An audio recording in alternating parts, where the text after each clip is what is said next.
The legend lives on from the Chippewa town of the big lake they call Gitchagumi.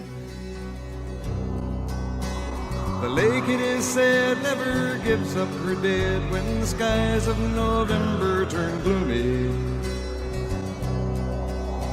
With a load of iron ore, 26,000 tons more than the Edmund Fitzgerald weighed empty. That good ship and true was a bone to be chewed when the gales of November came early.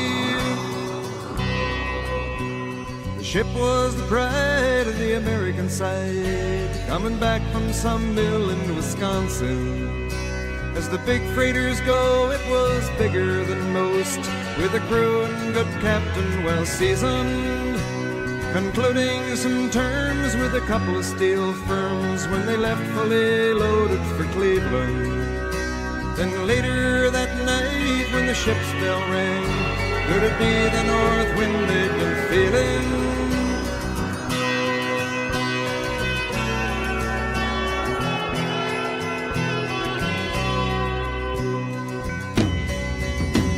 The wind in the wires made a tattletale sound, and the wave broke over the railing.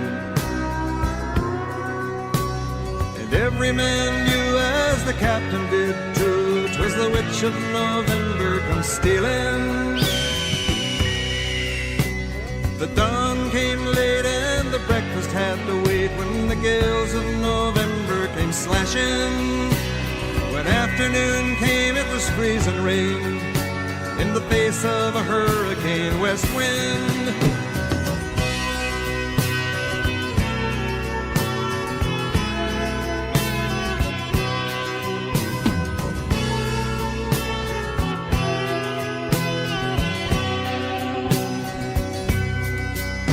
When supper time came, the old cook came on deck saying, "Fellas, it's too rough to feed you."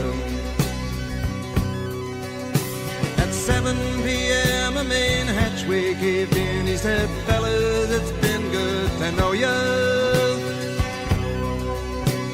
The captain wired in, he had water coming in, and the good ship and crew was in peril. And later that night when his lights went out of sight, came the wreck of the Edmund Fitzgerald.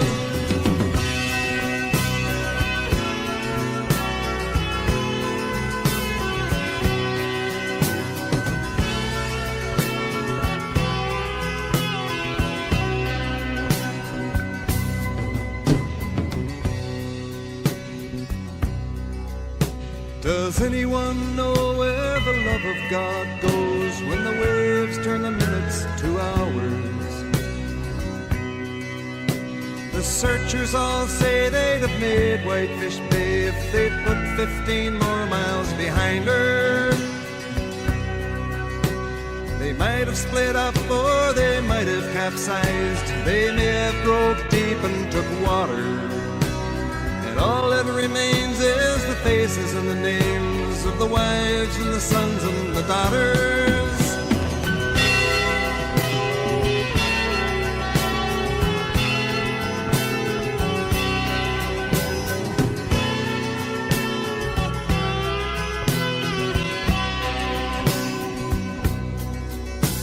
Lake Huron rolls, Superior sings in the rooms of her ice water mansion. Old Michigan steams like a young man's dreams. The islands and bays are for sportsmen.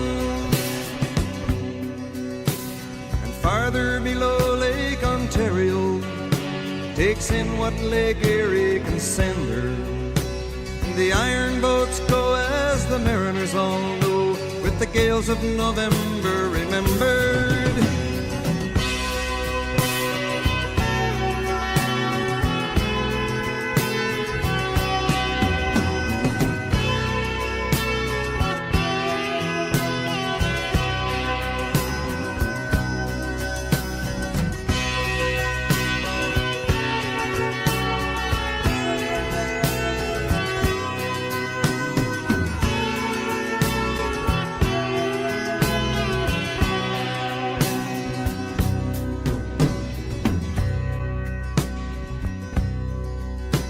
In a musty old hall in Detroit they prayed in the Maritime Sailors Cathedral.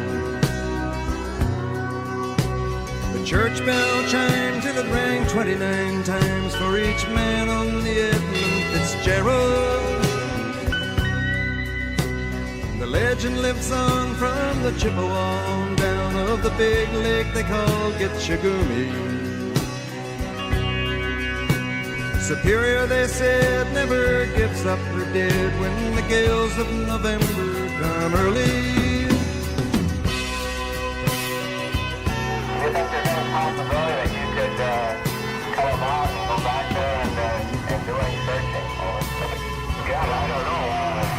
I'll go back and take a look, but God, I'm afraid that I'm going to take a hell of a beating out there on it. The sea out there is tremendously large. If you want me to,